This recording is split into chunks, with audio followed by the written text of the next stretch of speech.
અહીં આપણે અવરોધોનો બીજો ભાગ જોડાણનો સમાંતર જોડાણ. સમાંતર જોડાણ અવરોધોના બે જોડાણની વાત કરી હતી. પહેલું શ્રેણીમાં જોડાણ અને બીજું સમાંતર જોડાણ. શ્રેણીમાં જોડાણ આપણે આગળના વિડીયોમાં જોઈ ગયા. હવે બીજો આપણે જોડાણ જોઈએ છે સમાંતર જોડાણ. તો સમાંતર જોડાણ કોને કહેવાય? તો સમાંતર અવરોધોના જોડાણનો પરિપથ. તમને પ્રશ્ન આ રીતે પૂછ્યો, પરિપથ દોરી તેના સમતુલ્ય અવરોધનું સૂત્ર તારો. બરાબર. હવે સમાંતર જોડાણ કોને કહેવાય? તો અહીંયા ત્રણ અવરોધ આપેલા છે, R1, R2 અને R3. ત્રણેય અવરોધોને એક પછી એક પેરેલલ ગોઠવેલા છે અને એના સામાન્ય બિંદુ, ત્રણેય અવરોધના સામાન્ય બિંદુ ને કોઈ એક A અને B જોડાણ બિંદુ સાથે જોડેલા હોય. અને આ A અને B બિંદુને, A બિંદુને બેટરીના ધન ધ્રુવ સાથે અને B બિંદુને બેટરીના ઋણ ધ્રુવ સાથે જોડવામાં આવે તો જે પરિપથ મળે તે અવરોધોના સમાંતર જોડાણનો પરિપથ મળે છે. બરાબર. તો આ રીતનો આપણને એક પરિપથ આપેલો છે. હવે અહીંયા તમને કીધું છે પરિપથમાં ત્રણ અવરોધ સમાંતર જોડેલ છે, એટલે ઉપર જે જોડેલા છે એ રીતે. હવે ત્રણેય અવરોધમાંથી વોલ્ટેજ સરખા મળશે. ત્રણેય અવરોધને વોલ્ટેજ સરખા મળશે. R1 માંથી પણ V, R2 માંથી પણ V અને R3 ને પણ V.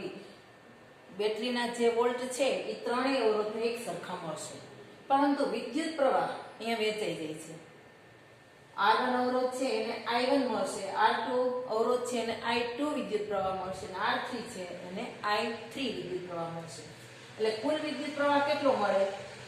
તો કુલ વિદ્યુત પ્રવાહ I એ I1 પહેલા અવરોધમાં નો I1, બીજા અવરોધમાંથી I2 અને ત્રીજા અવરોધમાં I3. આ ત્રણેયના સરવાળા જેટલો. એટલે આને સમીકરણ નંબર 1 આપીએ. હવે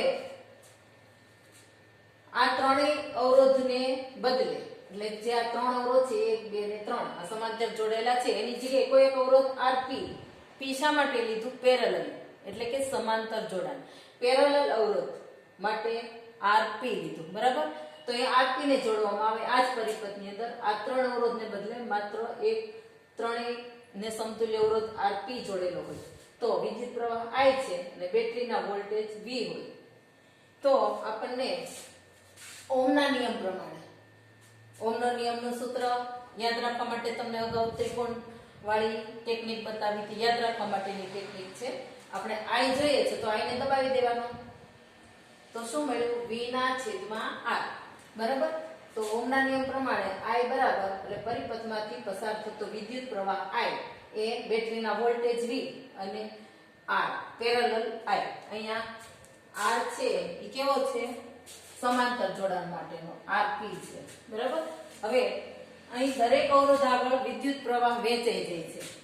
બરાબર. તો દરેક અવરોધ આગળ વિદ્યુત પ્રવાહ, દાખલા તરીકે R1 આગળ વિદ્યુત પ્રવાહ I1 એનું મૂલ્ય કેટલું છે? ઓહમના નિયમ પ્રમાણે V ના છેદમાં R1. આને સમીકરણ નંબર 3 આપીએ.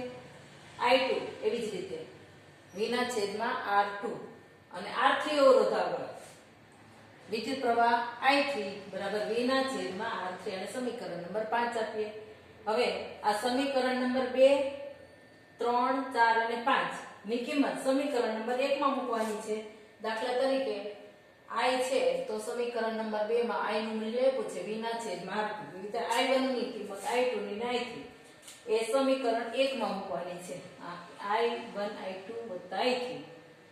I બરાબર V ના છેદમાં RP બરાબર I1 ની V ના છેદમાં R1, I2 ની કિંમત V ના છેદમાં R2 અને I3 ની કિંમત અહીં આપેલી છે V ના છેદમાં R3. હવે આ બધામાંથી V કોમન કાઢી નાખીએ. એટલે V કોમન કાઢશું એટલે શું થશે? 1 ના છેદમાં R1 વત્તા 1 ના છેદમાં R2 વત્તા 1 ના છેદમાં R3. હવે V કોમન કાઢ્યા છે આ બાજુ આવે તો આ V અને V ઉડી જશે. એટલે આપણને સૂત્ર આ રીતે મળશે 1 ના છેદમાં RP બરાબર 1 ના છેદમાં R1 વત્તા 1 ના છેદમાં R2 વત્તા 1 ના છેદમાં R3. આ જે સૂત્ર છે એ અવરોધોના સમાંતર જોડાણના સમતુલ્ય અવરોધનું સૂત્ર છે. તો આ રીતે શ્રેણીમાં જોડાણના સમતુલ્ય અવરોધનું સૂત્ર અને આ સમાંતર જોડાણ ના સમતુલ્ય અવરોધનું સૂત્ર, બંને સૂત્ર બરાબર યાદ રાખજો. કઈ રીતે એની તારવણી થાય પરીક્ષાની અંદર તમને આ મુદ્દો મોસ્ટ આઈએમપી છે એટલે દરેકે આ પ્રશ્ન તૈયાર કરી જ લેવો. Thank you.